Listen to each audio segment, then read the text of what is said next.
원전의 재난이라는, 원전이 폭발한다는 어떤 그런 무거운 주제, 또는 정말 현실에 있을 수 있기는 하지만 피하고 싶은 어떤 그런 무거운 주제를 회피하고 싶은 마음들이 각자에게 있지 않나 는 생각을 했어요. 그래서 그 부분이 사실은.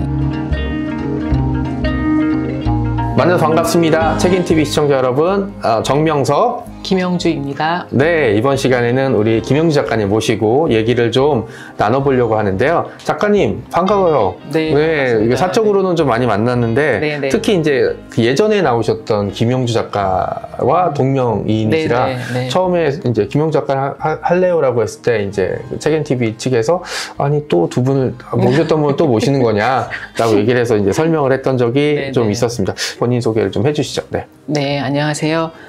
김영주입니다. 저는 이제 등단을 한 지 한 5년 정도 된 완전 고인물이네요. 네네. 네, 작가인데 네. 중고 신인이라고 할 수 있습니다. 중고 신인. 네. 왜 중고 신인이에요?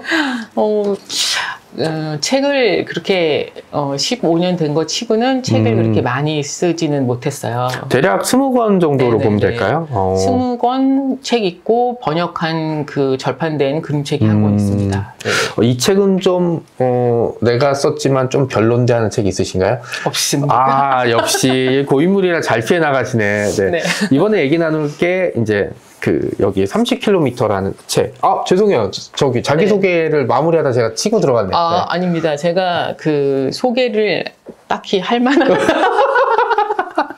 그러면 저기 네네. 항상 저도 글을 쓰지만 어떻게 하다가 글을 쓰게 되셨는지 좀 궁금해요. 네. 저는 원래 이제 글을 이렇게 쓰겠다고 생각을 해본 적은 진짜 한 번도 없었어요. 원래는 제가 그 생물학과 생물학이요? 출신인데요. 네네. 이과셨구나? 네, 이과입니다. 그리고 약간 T 계열의 이과입니다. 네. 근데 이제 생물학과를 나왔고 이제 공부를 계속했어요. 제가 이제 꿈이 원래는 그 노벨상을 받는 것이 꿈이었습니다. 그래서 제가 공부를 계속하면 노벨상을 당연히 받을 것이다. 아하. 이런 자신감을 가지고 그렇게 있었는데 여러 가지 사정이 있고 그래서 그 꿈을 접게 됐어요. 아하. 그래서 이제 과연 그러면 제가 그 다음에는 어떤 것을 하고 살 것인가? 약간 이제 그런 고민을 하는 와중에 제가 이제 생각했던 것 중에 하나가 글을 그러면은 쓰면 어떨까라는 생각을 하게 된 거죠. 그러면서 이제 글을 쓰는데 네네. 세상 모든 사람들이 나 이제부터 글을 써야지 한다고 다 작가가 되는 건 아니잖아요. 네, 그렇죠. 그렇죠. 수많은 사람들이 도전했다 그중에 극소수가 네네. 되는데 그러면 작가님은 내가 글을 쓰기로 방향 전환을 했을 때 어떻게 보면은 작가로서 안착을 하신 거잖아요. 그렇게 될 수 있었던 원인은 뭐라고 보시나요? 운이 좋았다고 생각합니다. 그거는 뭐 누구나 다 하는 네네. 얘기라. 네. 그거 빼고. 네. 저는 진짜 운이 좋다고 생각을 하는데요.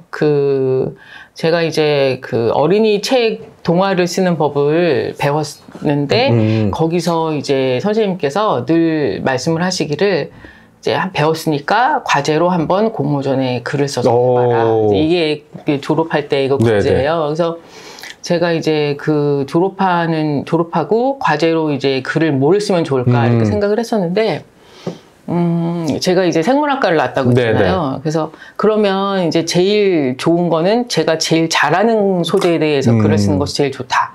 이렇게 생각을 해서 실험실에서 제가 매일 이제 실험쥐를 가지고 실험을 했었거든요. 그래서 실험쥐가 나오는 동화를 한번 써보자라고 생각을 했어요. 그래서 실험쥐가 나오는 동화를 가지고 쓰고 그걸 이제 MBC 창작 동화 대상에다가 냈죠. 그래서 하고 여기 프로필에 보면 MBC 창작 동화 대상, 위즈덤 하우스 어린이 청소년 판타지 문학상, 왜 이렇게 길어? 그죠. 라고 돼 있는데, 두 개를 그러면 연달아 MBC 먼저 받으시고, 위즈덤. MBC는 한참 전에 받았어요. 아마 한 2009년 네네. 정도에 이제 받았어요. 그러니까 그때가 제가 바로 어린이 글을 쓰는 그런 작가 교실을 졸업한 바로 다음 해죠. 다음에고 네, 그래서 그게 첫 번째로 쓴 작품으로 그때 그 대상을 그러니까 대상을 중편 대상을 받아서 등단을 2009년에 했어요. 그래서 그리고 위섬 하우스 어린이 청소년 판타지 문학상은 최근에 받으신 거고. 네, 그건 2023년에 받았습니다. 아, 이렇게 네. 고인물이 응모하는 건 반칙이라고 생각하는데 개인적으로 어떻게 생각하시나요? 네, 저도 약간 반칙인 것 같긴 심사를 합니다. 심사를 보셔야 되는 심사를 봐야 될 거 아니에요? 이 정도면? 근데 이상하게 저는 그런 뭐 심사라든가 뭐 또 이렇게 인기 있는 어떤 책이 독자분들에게 많이 가서 그 책들이 약간 뭐 그 독자들 사이에서 회자가 된다든가 약간 그런 경우가 좀 없었어요. 그래서 그것도 그렇고 제가 판타지 문학을 굉장히 좋아하는데 사실은 이게 여러 가지 장르성이 강한 그런 동화나 이런 것들이 그 각광받게 된 게 몇 년 되지 그렇죠. 않았잖아요. 네네. 그래서 저는 근데 처음부터 되게 그 장르성이 강한 뭐 판타지라든가 아니면 뭐 SF 또는 호러 이런 장르성이 강한 그런 글들을 되게 선호했었거든요. 그래서 예, 그래서 이제 그런 것들을 계속 이제 많이 써왔었는데 이렇게 썩 좋아하지들을 않으셨어요. 출판사도 별로 네네. 좋아하지 않았어요. 그러다가 요즘 들어서 판타지 문학이나 이런 것들이 이제 각광받기 시작하는 거를 보고 아 그러면 한번 판타지성이 굉장히 강한 그런 글을 한번 써서 공모에 한번 내보는 것이 어떤가. 예, 그런 생각을 해서 냈던 거죠. 그러니까 사실 작가님과 저희 인연이 시작됐던 게 기억나시죠? 제트캠프. 네, 맞아요. 그때 이제 추천사를 이제 출판사에 얘기를 해서 좀비를 쓴다고 해서 이제 일단 글 한번 보내봐라. 라고 해서 사실 재미없으면 안 써주려고. 왜냐면 그때 좀비가 어설프게 뜨기 시작해서 잘 모르는 사람들이 이제 쓰기 시작하는데 좀비의 원조 오덕으로서 뭐 이상한 좀비는 받아들일 수 없어라는 생각으로 이제 이제 썼는데 그 책이 굉장히 재밌어서 이제 그때 김영주 하고 이제 기억을 했던 적이 좀 있었습니다. 근데 그 대학에서 생물학을 전공하셨고 어떻게 보면 이과시잖아요. 이과였는데 지금 쓰신 작품들은 뭐 실험실 관련 얘기도 있긴 하지만 상당수는 좀비, 판타지, 그 다음에 역사. 네, 그런데 이게 중구난방이잖아요. 그쵸, 네, 그렇게 된 이유는 원래 과학에 관심이 없으셔서 그런 건가요? 아니면 호기심이 많으셔서 그런 건가요? 제가 그 글을 쓰는 어떤 소재를 선택을 할 때에는 그러니까 저도 저의 문제점이 그거라고 생각해요. 그러니까 대부분의 작가분들 같은 경우를 보면은 뭐 호러의 장르 한 장르를 이렇게 쭉 쓰신다던가 아니면 SF에 천착을 하신다던가 약간 그런 경우가 많잖아요. 근데 저 같은 경우는 이렇게 뭐 돌아다니거나 책을 읽거나 뭐 아니면은 뭐 여러 가지 일들을 하다가 이런 이야기를 쓰고 싶다라는 생각이 들면 이제 그런 이야기, 그러니까 머릿속에 떠오른 이야기들을 쓰는 경우가 대부분이거든요. 그렇기 때문에 이제 뭐 어느 날은 갑자기 역사에 관련된 이야기가 생각이 났다? 그러면 역사를 쓰는 거고, 그다음에 뭐 위즈덤 같은 경우는 이제 뭐 반려요괴가 있으면 재밌겠다. 뭐 이렇게 생각이 들면 이제 그거에 대해서 쓰고 약간 그런 중구난방, 머리가 중구난방이라 중구난방의 소재로. 아까 어쩐지 오실 때 헤어스타일이 약간 헝클어져 있긴 했었어요. 그리고 이 얘기 굉장히 재수없게 들리는 거 알고 계시죠? 이게 사람들이 한 장르에 천착하는 건 사실 그거밖에 못해서 그런 걸 수도 있거든요. 그런데 나는 마음먹으면 판타지 쓸 수 있고 좀비도 쓸 수 있고 뭐 다 쓸 수 있어라고 이렇게 들려요.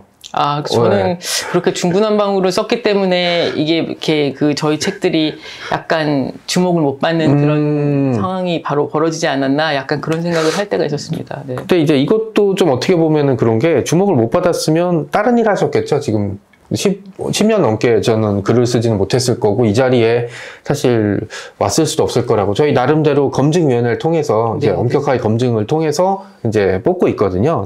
이제 오늘 얘기를 한 이제 30km 얘기를 하겠습니다. 지금 한 15km 정도 온 것 같아요. 그죠? 표정은.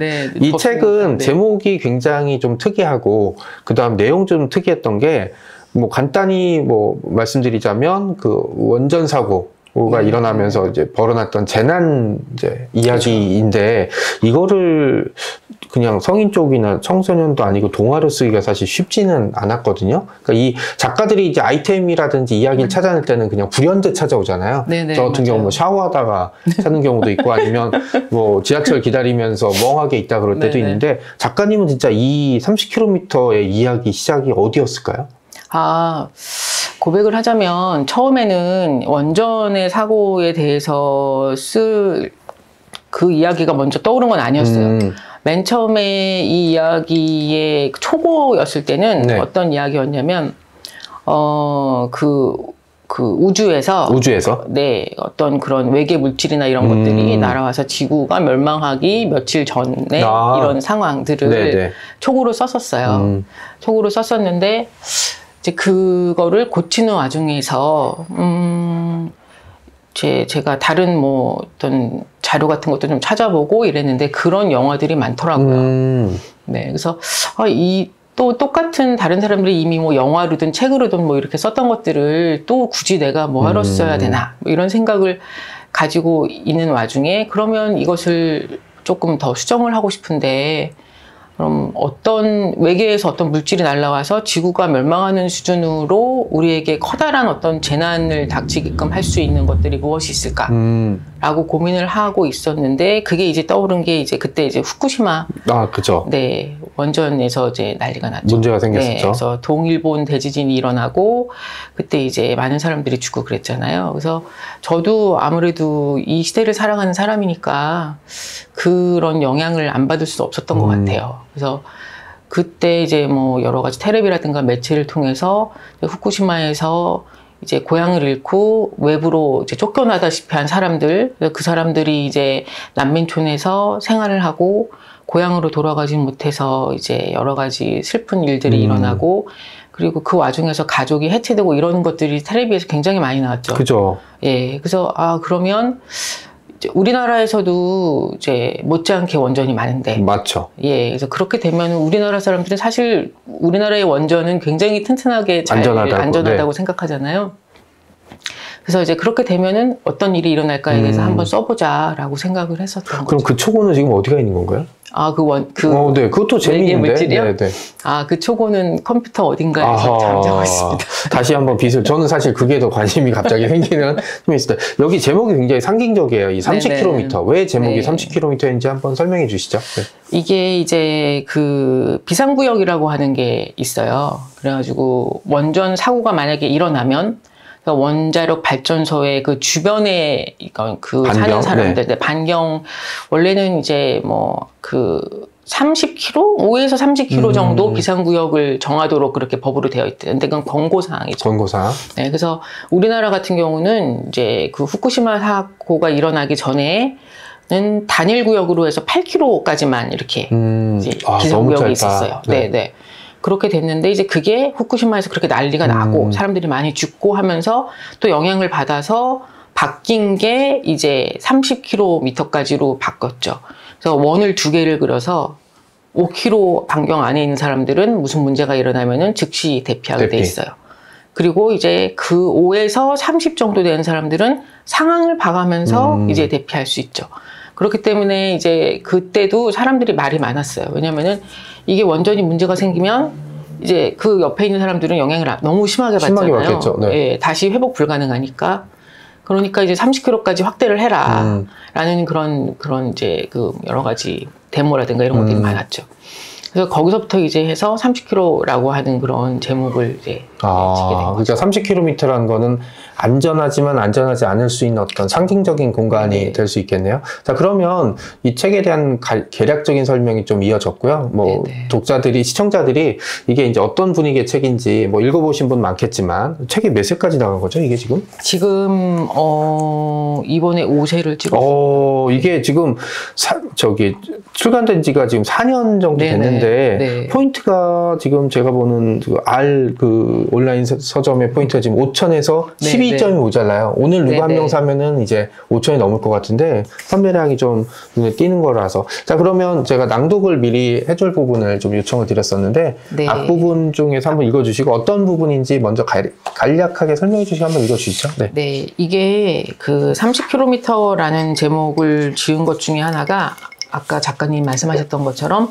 안전한 것 같은데 안전하지 않은 그런 곳이죠. 그러니까 이를테면 원전을 바로 코앞에 보고 있는 사람들은 늘 불안하겠죠. 근데 이 주인공인 찬호와 민지가 살고 있는 마을은 삼벽이라는 마을인데요. 삼벽? 삼벽. 네. 그래서 산 너머에 있습니다. 그래서 원전에서 굉장히 멀리 떨어져 있어요. 30km 정도 떨어져 있는 마을이기 때문에 이 사람들이 원전에 불이 났다는 이야기를 들어도 겁먹지 않습니다. 보이지 않으니까. 네네. 네. 그 부분에 대해서 네, 기대되네요. 네. 오후 6시 고묵 원자력 발전소에서 화재가 발생했습니다. 아저씨들이 텔레비전 앞으로 몰려들었다. 동시에 쿡쿡쿵 소리와 함께 발전소에서 시커먼 연기가 치솟았다. 기자가 놀라서 입을 틀어막는 모습이 화면을 통해 고스란히 보였다. 민지야, 너 영화 틀었냐? 부동산 아저씨가 헛소리를 했다. 민지는 부동산 아저씨를 한번 째려보고 텔레비전 소리를 키웠다. 그 다음 좀 띄웠다가요. 화면 속의 불길이 점점 거세지자 아저씨들은 먹던 맥주병을 그대로 둔 채 뿔뿔이 흩어졌다. 넋을 놓고 텔레비전을 보던 아빠는 남은 맥주를 컵에 따라 단숨에 들이켜고는 빈 병을 플라스틱 상자에 챙겨 넣으며 말했다. 민지야, 테이블 좀 닦아. 하여튼 저 인간들은 뭐만 먹었다 하면 꼭 흘려. 턱이 빠졌나? 아빠가 건네준 걸레를 받으며 민지가 우물쭈물 물었다. 우린 집에 안 가? 아빠가 퉁명스럽게 대꾸했다. 가게 문 닫으려면 한참 남았잖아. 가긴 어딜 가? 그래도 원전이 위험하다는데. 불 좀 난 거 가지고 뭘 그래. 요즘에 어떤 세상인데. 그깟 불이야 금방 끄지. 게다가 원전이 얼마나 먼데. 남의 동네 일 가지고 가게를 일찍 닫아? 어서 그거나 해. 아빠는 민지 말을 뚝 자르고 그대로 가게 안으로 들어가 버렸다. 민지는 손에 든 걸레로 테이블을 벅벅 닦았다. 테이블에 묻은 고추장이 시뻘겋게 번졌다. 민지는 하얀 테이블에 남은 고추장 얼룩을 지우며 고개를 휘휘 저었다. 아빠 말이 맞았다. 원전은 아주 멀리 있다. 이 초반의 상황을 이렇게 잘 묘사할 수 있는 장면이 없는데, 네. 그 대사는 좀 약했어요, 잠깐. 네, 근데 이제 저는 어떤 부분인지 네네. 읽었으니까, 시청자 여러분도 한번 이 부분을 읽어보시면은, 여기 보면은 네네. 그 위험하다와 위험하지 않다에 대한 극명하게 갈려지네요. 그 정보가 네네. 상대적으로 없는 민지는 위험한 거 아니야 라고 생각했지만, 어른은 괜찮겠지 라고 했던 부분. 이 부분이 결국은 모든 비극의 시작점인 것 같아요. 그러면, 그러니까 어느 날 외계성 뭐에 의해서 멸망하는 이야기에서 이건 너무 많은데? 그리고 이제 원전으로 방향을 트셨다면 사실 그냥 쓸 수 있는 게 아니라 네네. 많은 자료조사들을 해보셔야 되잖아요. 원자력 발전에 네네. 대해서. 저도 예전에 원자력 발전소에 관한 관심이 있어서 자료를 찾아봤는데 너무 중구난방이고 너무 어려워서 전 문과 출신이거든요. 네네. 그래서 하다가 포기했던 적이 있었는데 이 이야기를 쓰기 위해서 원자력 발전소에 관한 여러 가지 자료들을 보셨을 거 아니에요. 그쵸. 어떤 식으로 찾아보고 결론 같은 건 어떻게 내리셨나요? 그게 이제 자료를 굉장히 많이 찾아봤는데요. 네. 그러니까 뭐 논문이라던가 그쵸? 아니면 뭐 한수원 홈페이지라든가 또는 뭐 그린피스나 이런 쪽에서 갖고 있는 여러 가지 뭐 정보라든가 이런 것들을 이제 고루고루 찾아봤는데요. 그때 이제 느낀 게 뭐냐면 각자의 입장이 굉장히 다르다. 정확하게는 네. 각자의 밥줄이겠죠? 네, 그쵸. 네, 각자의 네, 밥줄. 네, 맞아요. 그래서 한수원의 홈페이지를 보면은 이제 제가 그 한수원 홈페이지에서 딱 눈에 제일 띄었던 문장은 하나였어요. 우리의 원전은 일본의 원전과 다르다. 네, 생김새가 다르다. 네. 그렇기 때문에 굉장히 안전하다. 네네, 그런 거를 얘기했고요. 뭐 그린피스라든가 뭐 다른 분들이 논문 쓰는 건 이제 당장 내일을 망할 것 같이 생겼죠. 네, 그렇죠. 그렇게 안전하면 강남에 지금 딱 좋은데, 그렇죠? 도시에 짓자는 사람은 전혀 없는 것 같아요. 그니까요. 네. 사실 이 30km에서는 이제 삼벽이라고 했고 고묵이라고 하는 이름의 발전소를 졌는데, 제가 그때 가서 이제 구경? 아무튼, 네. 가서 이제 직접 보고, 네, 그 근처에 이제 사진 찍고, 마을이 도대체 분위기가 어떤가, 너무 궁금하더라고요. 도대체 원전이 있고, 원전을 매일매일 보고 그렇죠. 사는 사람들의 마을은 어떻게 생겼을까. 저는 이제 그게 굉장히 궁금했어요. 그래서 이제 구경을 했는데, 느낀 게 뭐냐면, 약간 그 마을 전체가 원전에서 일하시는 분들을 중심으로 약간 되어 있다라는 생각이 그러니까 들었어요. 그 원전에서 일하는 직원이 네네. 거기 주민의 대다수를 차지하고 있군요. 네, 그 주민들도 그렇게 또 하고 원전에서 또 일하시는 분들이 나와서 이제 이것저것 많이 사시고 이렇게 생활을 하시니까 결국에는 이제 마을의 그런 경제나 이런 것들이 원전하고 밀접하게 연결이 되어 있죠. 그러면 어떻게 보면 그냥 일상이 돼버린 거네요? 그렇죠. 근데 그렇게 해도 굉장히 이렇게 불안해 하시는 거는 맞는 것 같은 게 그분들하고 인터뷰는 제가 사실은 하지는 못했거든요. 그런데 이제 관련 기사들이나 이런 것들을 다 찾아봤을 때, 많은 분들이 그 원전에서 어떤 뭐 문제가 생겼다든가, 중간에 뭐 잠깐 가동 중단, 뭐 이런 뉴스 가끔 나오잖아요. 아니면 뭐 불이 난 적도 있어요. 그죠. 이런 것들이 있으면 불안해서 굉장히 이제 여러 가지 뭐 일들을 많이 하시긴 하시더라고요. 그러니까 완전히 익숙해진 것 같지는 않고, 다만 약간 제 생각에는 앞에 원전이 있고 또 여기 있는 민지 아빠처럼 사는 곳 터전이니까 터전에 있는 것들을 어떻게 빠져나올 수 없는 거겠죠. 터전을 한번 잡고 그렇죠. 살았기 때문에. 네네. 그런 생각들을 했습니다. 저도 좀 인상 깊었던 게, 이렇게 원전 발전소의 그 도움이 있잖아요. 그게 네네. 이게 멀리 보이고, 밭에서 이렇게 두건을 두른 어떤 할머니가 이렇게 뭔가 수확을 하는 모습을 보는데, 아마 사진을 찍은 기자는 평화로운 모습을 보여주기 위해서 찍은 것 같았는데, 저는 약간 이제 공포감 비슷한 게 느껴진 거예요. 사실 진짜 무서운 거는 이게 무서운 건지 아닌지 모른 채 내 옆에 있는 게 진짜 무서운 거잖아요. 뭐 예를 들어서 뭐 카드값 같은 거. 네, 그런 게 이제 뭐 항상 있어서 그렇지만 좀 얼마나 무서운지 사람들이 잘 모르는데, 이게 터지면 뭐 내 삶에 진짜 큰 타격을 그쵸. 주는 문제가 될 수 있고, 이제 뭐 본격적으로 책 내용으로 들어가면 두 아이가 등장하는데, 두 아이의 주변 상황이 되게 재밌어요. 이건 작가님이 작정하신 거라고 생각하는데, 하나는 방금 낭독에서 나왔던 슈퍼집 아이 민지. 네네. 그리고 또 한 명이 이제 그 찬우인데, 네. 찬우는 아버지가 원전에서 일하시잖아요. 그쵸. 그러면 어떻게 보면은 원주민과 네네. 원전에서 일하기 위해서 온 이주민이 각각 대변하는 입장. 그러니까 보통은 동화 같은 경우는 당사자가 어떤 일을 한다기보다는 어떤 조직이나 가족이 했던 일에 연관되어서 이렇게 상징처럼 내세워지는 경우가 굉장히 많잖아요. 아이가 뭐 네네. 일을 할 수는 없으니까. 이 배경을, 이게 두 아이의 이제 그 집안을 이렇게 나눈 것도 원전을 바라보는 어떤 시선을 나누기 위해서 일부러 배치한 건가요? 아니면? 전혀 그렇지 않습니다. 그렇지 않고, 네네. 그럼요. 어유, 나 혼자 넘겨짚었네. 추리소설가가 추리를 틀렸어. 네네. 네. 아니, 근데 제가 찬우라는 아이의 아버지를 원전 노동자로 한 거는요, 원전에서 일하는 노동자도 원래 본 직원과 그다음에 파견직, 네. 그런 문제점들이 있고, 근데 파견직 일을 하다 보면 아무래도 이제 원자력 물질에 노출이 되잖아요. 그렇죠. 네.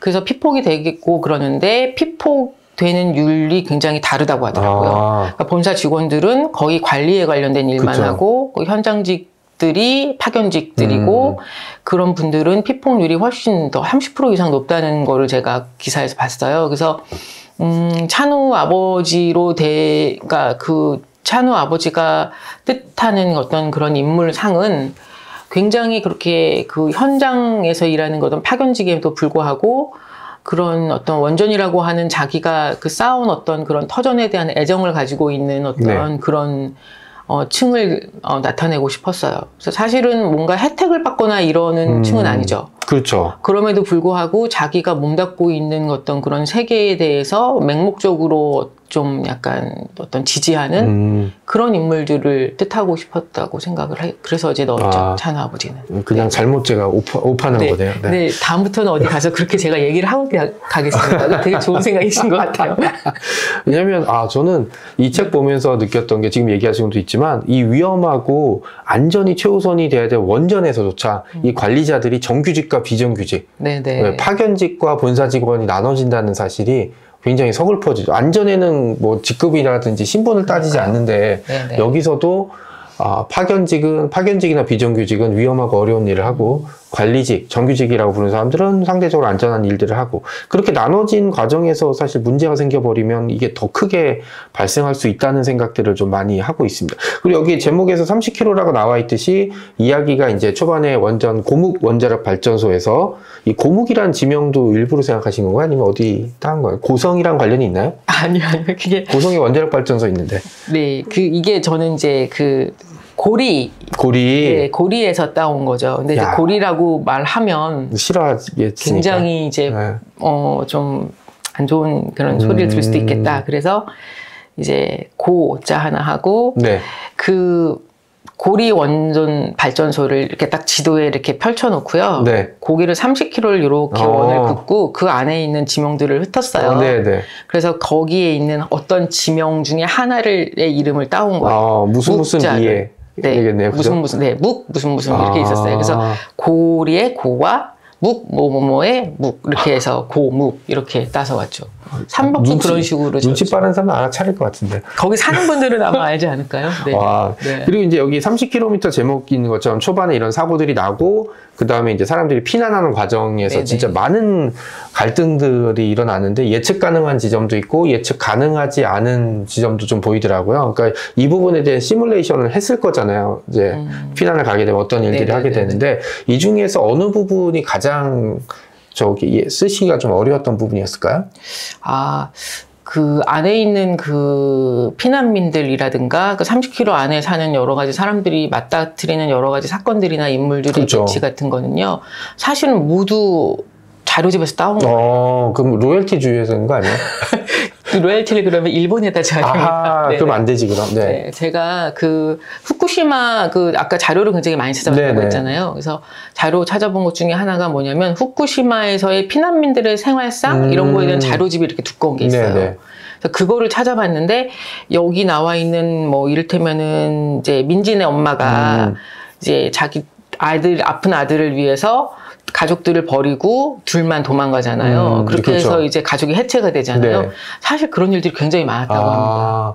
네. 피도 눈물도 없이. 근데 뭐 어쩔 수 없는 선택이잖아요. 그렇죠. 그죠? 선택을 하는 와중에서 이제 또 이제 돈을 벌어야 되는 사람들이 있고 그리고 이제 옆에서 어쩔 수 없이 뭐 부모한테 이렇게 있기 때문에 자기 혼자 도망갈 수 없는 아이들이라든가 뭐 이런 애완동물, 것들이 있기 네. 때문에 그 애완동물들도 굉장히 자료들이 많이 들어있었어요. 이를테면 뭐 소나 네. 뭐 양이나 뭐 이런 것들 키우는 것들이 있는데 그거 다 버리고 그렇죠. 사람도 네. 빠져나가기 급했는데. 네, 그렇죠. 그래서 그런 것들이 이제 못 잊어서 못 들어가도록 다 이렇게 막아놨는데 방호복 같은 거 입고 가서 이제 소한테 먹을 거 주고 들어오는 사람들도 있고 굉장히 다양한 그런 그 사례들을 다 모아놓은 자료집이 있었어요. 거기서 이제 많은 부분들을 따왔습니다. 엔화로 줘야겠다. 네. 요즘 엔화가 쌉니다. 자, 그런 문제들 가지고 이제 얘기를 좀 나눠보고 이게 이제 어떻게 보면 재난을 다루고 있는데 그 청소년도 그렇지만 동화에서는 이런 험난한 재난을 잘 안 다루려고 좀 하고 있잖아요. 네. 그럼 이 이야기를 쓰겠다고 했을 때 출판사 반응이 사실 좀 궁금해요. 왜 괜히 쓰던 거 쓰지 왜 이렇게 바꿔서 뭐 이런 반응이었나요? 아니면 기억나시는 반응이 있으세요? 사실은 이거는 제가 출판사를 먼저 구하고 원고를 쓴 게 아니고요. 완고를 한 다음에 그 다음에 이제 출판사를 찾았습니다. 그래서 왜냐면 자료를 찾아서 또 얼개를 만들고 그 얼개를 또 원고로 바꾸는 과정이 상당히 오래 걸렸어요. 특히 이 작품 같은 경우 그렇겠네요. 네네. 뭐 자료도 많이 보셔야 될 테고. 자료도 그리고 제가 일을 막 굉장히 빠른 속도로 할 수 있는 그런 사람은 아니어서. 네. 그건 알고 계시네 스스로. 네. 맞아요, 진짜. 그래서 자료도 굉장히 한 1년 넘게 2년 정도 계속 찾아봤고요. 그 다음에 이제 얼개도 1년 동안 짜고 그 다음에 쓰는 거 자체도 1년 넘게 썼어요. 그러면서 투고를 했는데 다행히 뭐 출판사도 나쁘지 않고. 맨 처음에 제가 잠깐 궁금한 거 있어요. 네. 창비가 처음이었어요, 아니었어요? 아니었어요. 그죠? 이거 놓친 데가 있구나. 네. 어디예요? 어디? 그러면 얘기하시기 곤란하면 제가 애정하는 출판사 중에 하나입니다. 네 글자구나. 아닙니다. 세 글자입니다. 세 글자. 어디인지는 알 것 같다. 네, 제가 제 책 중에 한 곳이 나온 제가 매우 애정하는 출판사. 뭐라고 하면서 거절했나요? 주제가 너무 무겁다. 그럼 책을 가볍게 만들면 되는데, 그죠? 네, 주제가 그쵸. 무거우면. 네. 그래서 이게 부담스러운 주제라고 그때 얘기를 하셨어요. 그래서 우리는 못하겠다. 그리고 창비에서 나올 때 이 사실을 은근슬쩍 알리셨나요? 아니면 그냥? 그렇게는 안 했어요. 그냥 제가 알기로는 이렇게 책을 보내는 사람도 있긴 하거든요. 네 덕분에 더 좋은 데서 나왔다라고. 이제 농담입니다. 아니, 어떻게 알겠어요, 그때? 아니요, 아시더라고요. 그 원고 거기서 나왔더라라고 말씀을 하시긴 했어요. 그래서 그렇게 됐습니다라고. 6세까지 나가셨다 그랬나 아까? 5세까지 나가고 이게 10,000부 넘는 거 아니에요, 이제, 그죠? 그쵸. 창비는 1세를 많이 찍더라고요. 그죠. 3,000부 정도 찍는 걸로 알고 있으니까 15,000이 뭐야? 더 나왔겠네. 제가 더하기가 안 되는데요. 네. 아니, 아직 만부 안 됐어요. 네. 네. 아무튼 이렇게 이제 뭐 그거는 이제 작가나 출판사와 이제 얽히고, 그러니까 저는 그냥 인연이 있다고 생각하는 거예요. 네. 그 원래 갔던 데에 가서 10만 부 팔렸을 수도 있고, 그죠? 네, 맞아요. 뭐 그런 것도 있고, 네. 뭐 최근 결과물로 가지고 중요한 건데, 저는 좀 인상 깊었던 게 마지막에 이제 어쨌든 제자리로 돌아오잖아요, 이 가족들이. 네네. 어떻게 보면. 네. 그러면 제자리로 돌아온 가족들이 원래대로 돌아갈 수 있을, 이제 뭐 책에서는 그 부분까지 나오진 않지만, 그냥 원래 원전사고 나기 이전으로 가족이 돌아갈 수 있을까요? 아니면 뭐 겉으로는 돌아갔지만 마음속으로는 서로의 상처를 안고 그냥 없는 척 살아가게 될까요? 저는 이 부분에 대해서 작가님의 생각이 좀 궁금해요. 일단은 제가 이거를 썼을 때는, 그 산벽으로 다시 돌아가지 못할 거라는 생각을 하고 썼어요. 그죠. 후쿠시마도 못 들어갔으니까. 네. 돌아간 분들, 젊은 분들은 거의 안 돌아갔다고 하더라고요. 그래서 이제 제 생각에는 일단은 사는 곳이 많이 달라졌을 것 같고요. 환경이. 네. 그리고 찬우 등장인물 중에 황할머니라는 분이 네네, 있어요. 이제 돈 많고 건강하신 할머님이 네. 나오시는데 그 할머니를 거기에 굳이 등장을 시킨 이유는 찬우의 그런 어떻게 보면 스포가 될 수 있는데 찬우의 그런 그 앞으로의 미래를 황할머니가 책임져 주지 않을까 하는 그런 돈으로서 네. 뭐 돈과 뭐 여러 가지 정으로서 네. 황할머니가 굉장히 이제 자기가 과거에 했던 여러 가지 일들을 후회하고 있는 그런 인물이기 때문에 찬우 옆에서 함께 대한가족으로서의 어떤 그런 또 하나의 역할을 가족으로서. 네, 네. 해줄 수 있기를 바라는 의미에서 황할머니를 넣은 거고요. 민진의 집 같은 경우는 제 생각에는 다시 돌아갔을 거라고 생각해요. 왜냐면 가게가 있으니까. 가게는 이미 아니면 가게는 날아갔을 테니까. 네, 근데 이제 문제는 뭐냐면 그 엄마가 그 동생을 데리고 도망간 이유가 사실은 자기 혼자 잘 먹고 잘 살려는 게 아니잖아요. 네. 그 동생 때문에 그렇게 된 거고 그 다음에 이제 그거를 이제 민지가 이해는 하면서도 받아들이기 그래도 어렵죠. 네, 아이니까 굉장히 받아들이기 힘들었던 그런 점이 있긴 하지만 그럼에도 불구하고 마지막에 엄마가 다시 찾으러 오잖아요. 그래서 거기서 어떤 쌓였던 어떤 그런 분노라든가 서운함이 조금 사라졌을 거라고 생각을 합니다. 네. 자, 이제 작품에 대한 얘기를 좀 나눴고, 이제 제가 낭독을 두 부분 부탁드렸잖아요. 네, 네. 하나는 앞부분, 하나는 뒷부분. 네. 그러니까 이야기가 자연스럽게 네, 네. 후반부로 넘어가니까 두 번째 준비하신 낭독 부분을 읽어주시는데 어떤 내용인지 간단하게 한번 시청자 여러분에게 소개해 주시고 한번 얘기해 네, 주시죠. 네. 이번엔 그리고 좀 감정을 조금만 실어주세요. 아, 제가 이렇게 약간 좀 감정이 좀 네네. 메말라 계신 분이 아닌데, 네, 시청자 여러분에게는 좀 왜냐면 작가들의, 이제 시청자들, 독자들은 작가의 네. 감정이 풍부하길 바라잖아요. 네네. 그러니까요. 제가 참 감정이 좀 없습니다. 네. 마지막 두 번째로 고른 부분은요. 책의 맨 마지막 부분입니다. 네네. 네. 그래서 이런 그 사고가 나고 나서 아이들이 이제 마을을 떠나게 되는 그런 지점에 대해서 골랐어요. 읽어주시죠. 네. 네. 부르릉 소리와 함께 순식간에 폐교가 멀어졌다. 울퉁불퉁한 길을 따라 차가 심하게 출렁거렸다. 찬우는 넘어지지 않게 짐을 고정시킨 끈을 꼭 잡고 버텼다. 멀미가 날 것 같았다. 찬우는 숨을 깊이 들이쉬며 길가로 눈을 돌렸다. 드문드문 서 있는 비닐하우스 사이로 올망졸망한 배추밭이 보였다. 순간 오래된 기억이 호수의 물결처럼 퐁소리를 내며 마음속에 퍼져나갔다. 밭두렁을 뒤뚱거리며 오르는 제 엉덩이를 받치고 있는 엄마의 얼굴. 기억 속의 엄마는 웃고 있었다. 찬우는 뭔가 마음에 들지 않아 뺨을 보고처럼 부풀리고 있었다. 아빠가 파란 배추들 틈에서 얼굴을 들더니 종이컵을 쑥 내밀었다. 방심한 찬우는 컵 안을 들여다보다 엉덩방아를 찧었다. 하얀 종이컵 안에서 구물구물거리는 초록색 벌레. 엉덩이가 아프기도 하고 자기 손가락보다 굵은 벌레가 무섭기도 해서 찬우는 엉엉 울음을 터뜨렸다. 아빠와 엄마는 뭐가 그리 우스운지 둘이 마주보고 키득키득 웃었기 때문에 찬우는 있는 대로 얼굴을 찌푸렸다. 두 사람의 웃음소리가 커질수록 찬우의 볼은 점점 더 빵빵해졌다. 찬우는 차 밖으로 고개를 내밀고 멀어져가는 배추밭을 보았다. 여름철 무섭도록 커진 배추 사이에는 분명 초록색 벌레가 구물거릴 텐데. 어둠 속에서 배추벌레도 푸른 배추도 잘 보이지 않아 찬우는 눈을 부릅떴다. 다시 돌아올 수 있겠지? 민지가 옆에서 물었다. 찬우는 주먹으로 눈을 쑥 문지르고 말없이 고개를 끄덕였다. 목이 아플 만큼 끄덕이고 또 끄덕였다. 돌아올 수 있을 거야. 산벽으로. 엄마의 텃밭으로. 우리 집으로. 하지만 돌아와도 아빠는 없을지도 모른다. 찬우는 두 손에 얼굴을 파묻었다. 민지가 소리 없이 들썩이는 찬우의 어깨를 꼭 안았다. 저도 이 마지막 지점은 되게 인상 깊게 읽었는데, 여기에 나오는 주제가 주인공 두 아이가 어떻게 해볼 수 없는 일이잖아요. 그렇죠. 그렇게 되면은 아이들이 할 수 있는 건 서로를 위로하고, 이제 추억을 앞으로 살아가기 위한 방패로 삼는 수밖에 없는 부분들을 정말 잘 묘사를 좀 해주셨습니다. 제가 이제 나름대로 이 책을 가지고 여러 가지 질문을 드렸는데, 혹시, 요 얘기는 꼭 해주고 싶었는데 빼먹었다, 제가 질문 못했다든지 아니면 좀 보충하고 싶었던 얘기가 좀 있으신가요?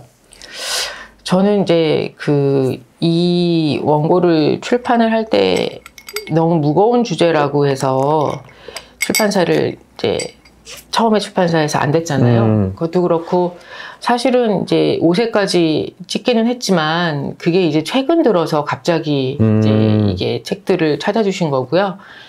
굉장히 오래, 이게 2020년 출간인데 굉장히 오랜 기간 동안 이 책을 많이 안 읽으셨습니다. 네. 독자 탓이란 얘기.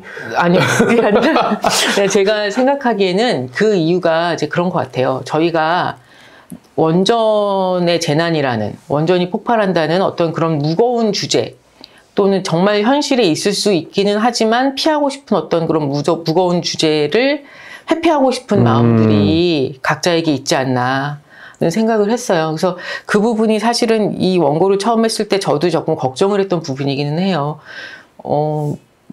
제가 아는 어떤 지인분이 책을 많이 안 읽으셔, 많이 안 찾으셔, 이렇게 제가 걱정을 했을 때 정말 진짜 반농담으로 어디 원전이 좀 터져야지 책이 나가나? 야는 이런 아주 센 농담을 하신 적이 있어요. 그래서 그렇게 되면 아마 더욱더 이 책을 찾지 않을 거다라고 그렇죠. 제가 얘기를 한 적이 있어요. 이제 그만큼 이 원전 발전소, 원전이라든가 어떤 재난이라고 하는 것들이 굉장히 참혹한 결과를 줄 수 있는 어떤 내용이라는 거죠. 그렇죠. 네. 그래서 더더욱이나 저는 그래서 이 책에서 말씀을 드리고 싶었던 거는 뭐냐면 원전이 위험하다, 안 위험하다가 아니고요. 사실 우리 그 전기를 생산하는 게 원전이 약 30% 정도를 차지한다고 합니다. 그러니까 지금 현재로는, 지금 저희의 과학 수준으로는 원전을 완전히 없애서는 살 수 없어요. 그리고 더더욱이나 이 원전이라고 하는 거는 저희가 원전 발전소를 다 없앤다 하더라도 이 핵 연료라든가 이런 것들이 완전히 폐기될 때까지는 거의 100년이 걸린다고 해요. 네. 그렇기 때문에 향후 다음 세기까지는 원전이라고 하는 것들이 늘 저희 옆에 있을 거예요. 그래서 제가 얘기하고 싶은 거는 원전이 나쁘다 좋다의 그런 어떤 그런 흑백 논리가 아니라, 이분법적인 얘기 아니라, 네네, 그런 것이 아니라 잘 지키고 살아가자는 얘기를 꼭 드리고 싶었어요. 그래서 원전이 이왕 있는 거를 저희가 잘 보존을 하고, 그다음에 여러 가지 비리 같은 건 안 일어나게 저희가 매 눈으로 감시를 하고, 그런 어떤 일들이 있다고 한다면 저희가 충분히 잘, 어떻게 보면 편리한 거니까 잘 사용할 수 있지 않을까. 이제 그런 이야기들을 한번 나눠보고 싶습니다. 어떻게 충분히 그 얘기가 좀 전해졌다고 생각하시나요? 전해지기를 바랬는데 요즘은 전해지고 있는 것 같습니다. 네네. 이제 사전 질문지를 요청하셨는데 제가 이제 계속 없다고 하면서 전 사실 안 올지도 모를까봐 좀 걱정을 했는데 떨지도 않으시고 얘기를 잘해주셔서 이제 너무 감사드립니다. 긴 시간 이렇게 저와 함께 해주셔서 감사드리고 재밌게 보셨나요? 책앤TV는 항상 여러분과 함께하고 있습니다. 만나서 반갑습니다, 여러분. 안녕히 계세요. 이번에는 김영주 작가님의 책과 같이 읽어보면 좋을 책들을 좀 소개해드리도록 하겠는데요. 먼저 소개해드릴 책은 히로세 다카시의 체르노빌의 아이들이란 책입니다. 2019년에 프로메테우스에서 출판이 됐고요. 이 책은 뭐 제목에서 알 수 있듯이 체르노빌 원전 폭파 사고의 이야기를 담고 있습니다. 원전에 관한 여러 가지 얘기들을 할 때 사실 가장 많이 언급이 되고 이제 사람들이 걱정하는 게 사고가 나게 됐을 때 그 후유증이 굉장히 오래 가게 된다는 그런 점들인데요. 체르노빌이 대표적인 사례입니다. 거기다가 이제 냉전 시기에 어떤 비밀주의까지 겹쳐지는 바람에 주변에 살던 사람들은 본의 아니게 정말 큰 피해를 입고 심지어 목숨까지 잃게 되는 경우가 발생했는데요. 이 체르노빌의 아이들은 히로세 다카시가 당시의 이야기를 르포르타주 형태의 이제 소설처럼 이야기를 풀어낸 방식입니다. 그러니까 이야기라는 이제 외피를 통해서 체르노빌의 비극을 좀 더 쉽게 접근하게 하려고 노력을 한 건데요. 뭐 히로세 다카시라는 사람 자체가 이제 반핵 평화 운동가이기도 해서 뭐 관점은 굉장히 이제 하고요. 일본에서 굉장히 큰 이슈를 끌었고, 그리고 이제 우리나라에서도 이제 선을 보이게 됐던 거였습니다. 1986년에 일어난 체르노빌 원전 사고를 이제 겪게 되고, 그걸 겪은 아이들의 이야기들을 좀 담고 있는데요. 이 책들, 뭐 김영주 작가의 책도 그렇지만 이 원전 사고라는 게 뭐 사람들이 안전하다, 아니면 별일 없을 거다라고 생각했던 시점에서 터지기 때문에 당하는 사람들 입장에선 정말 길고 고통스러운 일이 불현듯 닥치게 될 수밖에 없는 일들입니다. 그리고 뭐 모든 사고가 다 그렇듯 항상 책임지는 사람은 없고 헌신적인 사람이 가장 먼저 희생당하고 아이들과 여성 그리고 노약자들이 거기에 희생에 휩쓸려 들어가는 일들을 이제 반복적으로 보여주게 되면서 원전이라는 거의 위험성을 다시 한번 이제 반복할 수밖에 없는 상황을 처하게 만들어주고 있습니다.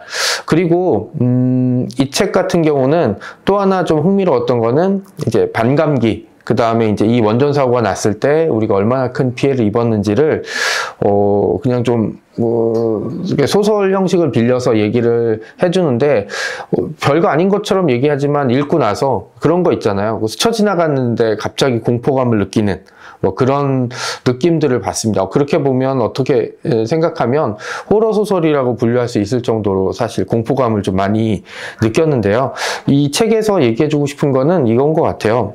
지금 우리가 이 원자력 발전의 편리함을 생각하고 다른 것들을, 다른 불안함과 위험성을 잊어버린다면 우리의 후손과 지구가 그 대가를 반드시 치르게 될 것이고, 어쩌면 우리도 그 희생자의 대열에 들어갈 수밖에 없다라는 점을 얘기를 좀 해주고 있습니다. 그리고 이제 뭐 너무 일방적인 거 아니냐라는 얘기는 하고 있지만, 우리가 후쿠시마랑 체르노빌에서 겪었던 일을 생각한다면 그냥 쉽게 넘어갈 수 없다는 점, 그 점을 히로세 다카시가 얘기를 해주고 있고요. 뭐 어렵고 복잡한 얘기를 소설 형태로 풀어냈기 때문에 뭐 쉽게 읽어보실 수 있어서 제가 이번에 여러분에게 추천해 드렸습니다. 강은주의 체르노빌, 후쿠시마, 한국이라는 책을 소개해 드리도록 하겠습니다. 뭐 르포르타주 형태의 이야기라고 보시면 될 것 같고요. 제목이 모든 걸 얘기해 주고 있습니다. 책은 1부는 체르노빌, 2부는 후쿠시마, 그리고 3부는 한국으로 되어 있는데요. 체르노빌이랑 후쿠시마는 실제로 원전 사고가 발생했던 두 곳입니다. 그래서 체르노빌 같은 경우는 이제 그 원전이 운행하다가 이제 기계 노후화로 사고가 발생했던 부분들이었고, 후쿠시마 같은 경우는 쓰나미 때문에 발생했는데 그 공통점이 있더라고요. 이 책에서도 나와 있는데 그 국가가 국민들을 기만했습니다. 뭐 소련에서는 아예 사건 자체를 이제 감췄고요. 후쿠시마 같은 경우는 일본 정부가 안전하다 라는 말을 반복하면서 사람들이 제때 피난을 떠나지 못하는 일들이 벌어졌습니다. 그래서 그 결과는 그냥 가만히 있으라고 해서 가만히 있었던 사람들이 고스란히 피해를 입었던 상황이 돼버렸고요. 그리고 이제 3부 한국에서는 2011년 3월 11일 후쿠시마 이후 한국이라는 게 이제 3부의 챕터고요. 인터뷰 부분으로 들어가 있습니다. 한국은 원전 사고가 나지 않았기 때문에 이 원전의 이런 사고 얘기보다는 원전 예정지, 그러니까 보통은 이제 해안가에 있는 물을 대량으로 쓰기 때문에 이제 인구가 별로 많지 않은 마을에다가 만들어 놓은 경우가 있거든요. 그러면 뭐 주민 투표를 통해서 이 원전 발전소 유치할지 안 할지에 대해서 결정을 해야 되는데, 당연히 이 과정에서 서로 갈등이 일어날 수밖에 없죠. 뭐 막대한 보상금 때문에 찬성하는 사람이 있고, 그런 거 없이 원전이 내 근처에 없었으면 내가 사는 곳 근처에 없었으면 좋겠다라는 사람들로 나눠지면서 이게 뭐 심하면 이제 따돌림, 그다음에 집단 폭력 이런 문제들이 발생하면서 수백 년 동안 평화롭게 유지되었던 공동체가 원수 상태가 되는 일들이 많이 벌어지고 있거든요. 그리고 이제 원전을 설치하려고 하는 쪽은 이런 갈등을 고의로 유발해서 사람들을 쫓아내거나 포기하게 만드는 일들을 통해서 본인들이 원하는 걸 얻어내려고 하는 거죠. 그러면서 대부분 조용하고 그다음 고즈넉하면서 사람들끼리 그 옆집에 숟가락이 몇 개 있고 문 같은 거 안 잠그고 살았던 어촌 마을들이 협동과 신뢰가 깨지는 사례들이 발생하게 됩니다. 그리고 이제 재판까지 가게 되고 이후에 원전 발전소가 들어서게 되고 원전이 가동하게 되는 상황에서는 그 오래 유지했던 공동체는 사라지거나 아니면 껍데기만 남은 상태로 유지하게 됩니다. 이게 저자는 원전이 가지고 있는 또 다른 공포 내지는 이제 어떤 나쁜 점이라고 얘기를 좀 얘기해주고 있고요. 그리고 이런 원전이라는 거는 여러 가지 기술적인 문제에 대해서는 제가 잘 모르겠지만 책을 읽고 그다음에 제가 내린 결론은 미래를 담보로 한 현재의 횡포라는 점입니다. 그 원전의 어떤 원자력의 어떤 반감기라든지 폐기물 문제를 생각하게 되면 수만 년까지 이를 수 있고요. 몇백 년 후에 후손들은 자신들이 하지도 않은 거에 대한 위험성을 떠안은 채 이 땅에서 살아가야 된다라는 점을 생각하면 특히 역사에 관심이 많은 저로서는 도저히 받아들일 수 없는 일이기도 합니다. 그래서 이 책을 읽게 되면서 그 지점을 다시 한번 생각해 보게 됐고요. 책은 그렇게 두껍거나 내용이 어렵지는 않습니다. 주로 인터뷰라든지 아니면 이제 사실을 건조하게 들려주기 때문에 그리고 이제 화보들도 굉장히 사진도 좀 많이 들어가 있어요. 그래서 이런 점들을 보게 되면 원전에 대한 이 독자 여러분의 생각을 좀 정리해 줄 수 있는 부분들이 있을 것 같습니다. 대한민국 현실상 원전과 같이 해야 된다라는 얘기도 일정 부분 인정을 할 수밖에 없긴 하지만 그렇다고 우리가 대안을 찾지 않는다면 우리의 후손들이 정말 끔찍한 대안을 선택할 수밖에 없는 상황에 처할 수도 있다라는 걸 이 책을 읽으면서 다시금 느꼈습니다. 그래서 이 책도 같이 한번 읽어보시면 좋을 것 같아서 여러분에게 추천을 좀 해드렸습니다. 이 제목 굉장히 인상적이고요. 그리고 저는 이 책이 다음 편 같은 게 나와서 한국이라는 이 제목에 그 우리나라 어딘가에 지명이 들어가는 책으로 완성되기를 절대 바라지 않습니다. 그런 마음을 담아서 여러분에게 이 책을 소개해드렸습니다. 고맙습니다.